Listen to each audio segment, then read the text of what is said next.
Hey, what's going on, everybody? Welcome back to Year of the Batman. And today is the last of Batman animated series. Today's last episode is Judgment Day, and I gotta say, it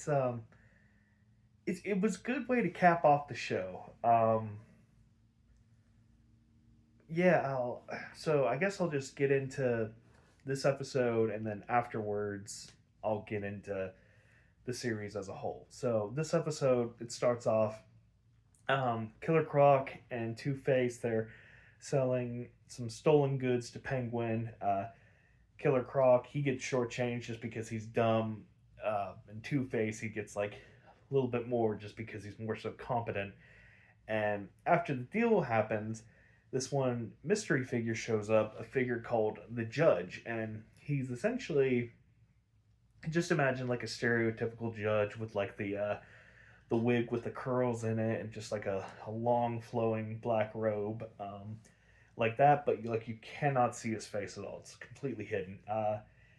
He gives off Mask of the or not Mask. He gives off Phantasm vibes where it's almost like a supernatural being, and he's also weaving like a big ass sword, which is pretty threatening. So he goes after Penguin because he wants him to have justice thrown upon him for, even though he's above the law, he's still doing some pretty shitty things. So he cuts a rope with a sword that releases like a big ass penguin on a wheel, and it crashes into Penguin, leaving him in absolutely critical condition. So there's this one councilman who pretty much applauds the judge for taking these extreme measures.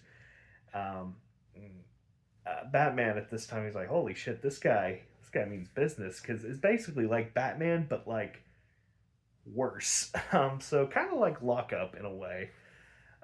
So the next day, the Killer Croc, he's doing a bank heist. Well, I guess money's being transported, and he's taking down the truck heist. And he gets under the truck, and he kicks both the men out of the truck because he like tears a freaking hole in it.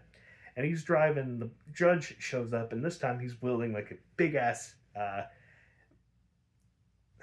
It's like a hammer, but like the handle is like really really long, and he's beating the absolute shit out of Killer Croc. I mean, like he's giving Croc the what for, like just bashing his head, bashing his legs in, like.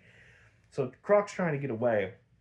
So he stops, like he crashes on a bridge, and he's like climbing up all the way to the top on like one of the bridge towers, I'll have, I guess. So the judge, I don't know how the hell he does it, gets like on top before him. Like I said, he has like almost a supernatural presence.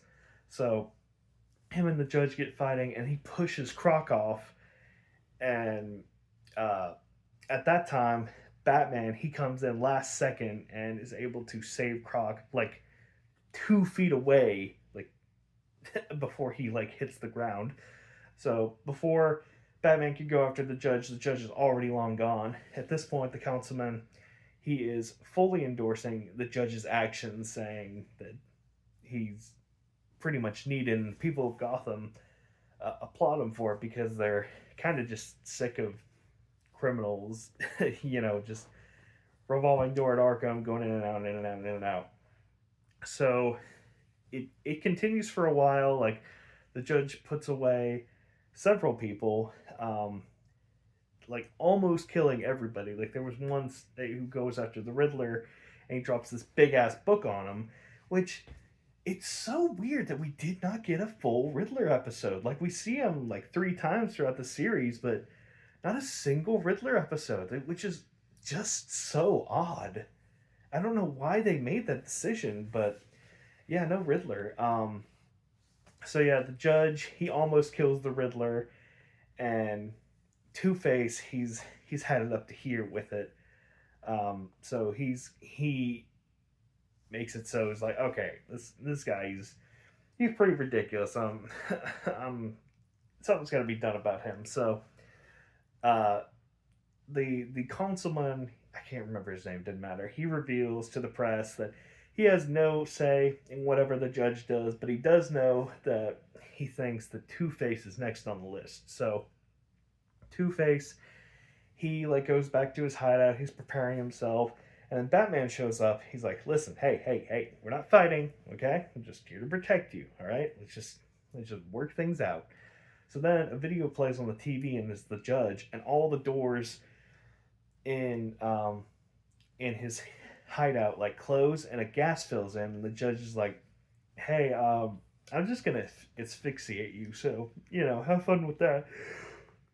Sorry about that. So Batman's talking with him. He's like, "Surely you have an escape route out of here." And he like opens up a hatch, and it turns out there's bars in the way. He's like, "Holy shit! I'm the only one that knows about this. This guy knows his stuff." So Batman, he uses like an explosive batarang to get out of there. And then during the explosion, he's kind of like little. He took some brunt force of it, so he gets knocked out a bit. And then on the way out, Two Face just kicks him. It's like square in the head. He's like, "Remind me to thank you later," just like leaving him in the ruined building. So Two Face, he goes and he kidnaps council the councilman that's been working with the judge, and the councilman's like, "Oh, please, come on, I'll give you some money. I've got some kickback money from GothCorp. Like, please, I'll give you anything just to let me go." And he's like, "Listen, I believe you, but let's flip for your life or not." So he flips for it. It's not going good, so he sends his goons to execute him. So the goons are about to kill him when the judge shows up, and he basically just drops a huge ass statue on the two thugs, and he's about to kill the councilman because he's like, "I heard you got, or I heard you had dirty money. You were supposed to be a man above the law, so now it's time for you to pay." So Batman shows up, and a fight breaks out between the two, and it is revealed, like he beats him, and it's revealed that the judge was in fact a third personality for Two Face all along. So that's how he knew about the secret hatch. That's how he knew about the dirty money. Like, it's a really good twist. So yeah, at the end, the the councilman, he's left holding the judge's mask with like a fainted Two Face. So his career's pretty much ruined at that point. And then the episode ends with Two Face back at Arkham, and he's like talking to himself, and he's asking, "How do you plea?" And he said, "Guilty, guilty, guilty." And then that's the end of the episode. So really nice, short, sweet episode, action packed. A lot of, I mean, we see a lot of people in there. There's Penguin, there's Riddler, there's Two Face, there's Croc. Like, it's jam packed with stuff. I am glad, like, you don't get any Robin or Batgirl, because this episode does need to breathe. Because if they were in it, I feel like this could have been a two-parter, honestly. Which is also weird because I don't think there's any two-parters in the second season. Which I get. There's just something about the last season where there's a lot more. Like, the roles are kind of different. So yeah, rating wise of this episode, it's really good. I don't. It's not like wow factor good, but it's above average. So I'm debating between 5 and 6, and honestly, I think I'll give it a good 6. Like, of any episode to end it on, this feels like a good, strong one to end on.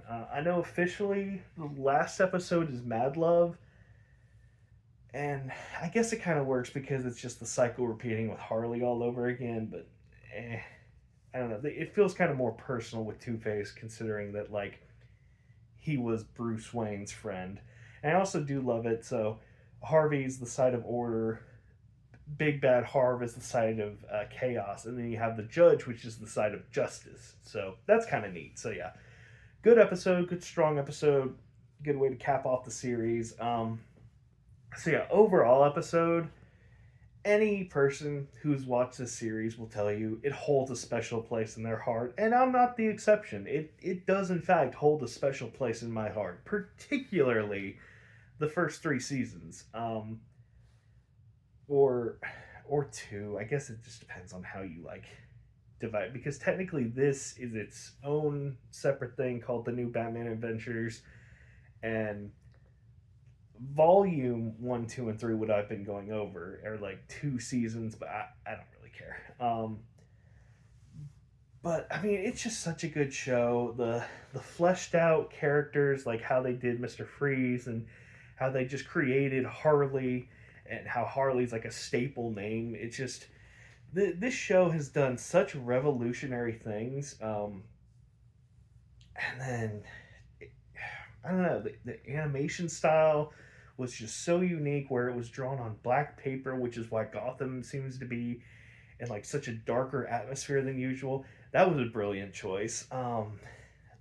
Obviously, voice acting, like this is like the pinnacle of voice acting with um, Mark Hamill's Joker and Kevin Conroy's Batman. I mean, those two knock it out of the park. For me, those two are my Batman and Joker. Like, I'm really struggling to think if it'll ever be topped. It's so hard. Like, it's so hard to top that performance for both of them. Robin was good. Alfred was sassy and fun. A lot more sassier than the last series. Batgirl was also fun. I liked Tim Drake. Tim Drake was a very welcome addition to the fourth season. I mean, all the villains were really good. Well, not all. They're just like with pretty much any show. There were definitely some throwaway episodes, but what are you gonna do? Um, I can't remember if I ranked the last show or not. But that being said, there were some just dumb things that just happened. So, the fourth season for me personally does bring it down some, because Bruce Wayne for me is a good person, and Bruce Wayne kind of in the last season was a bit of a dick, a bit of a player. Like, I know he's kind of showing off, but sometimes it was just like, Bruce, what are you doing, baby? What are we doing here? So yeah, I think overall for the Batman animated series, I'd give it a strong 6 out of 7. But just, it's good stuff. If you're a Batman fan, this through and through is an absolute must watch. Like, every episode, honestly, even like the bad ones, just because it's just good quality content, like animation, voice acting, plot, villains, characterizations. Like, it's all just so good.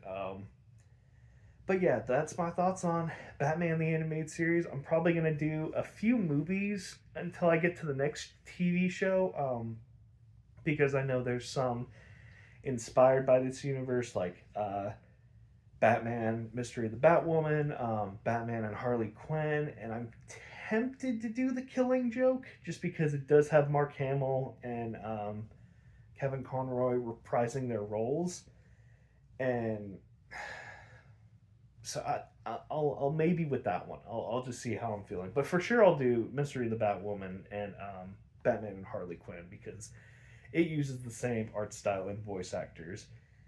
But yeah, good stuff. I don't really know what else to say that hasn't been said already. I thoroughly enjoy this show. It's a very good mix of camp and seriousness, which I know the 1960s one, it was just camp galore, and I adored that. But yeah, it's a lot of people do forget. Like, Batman does have one-liners, and he is a little bit campy in this. There's nothing wrong with that. I like a Batman to be fun, which there were parts where this Batman was fun. Um, but yeah, that's gonna do it for me. Just good stuff. Just good stuff. But yeah, bye bye. Oh, wrong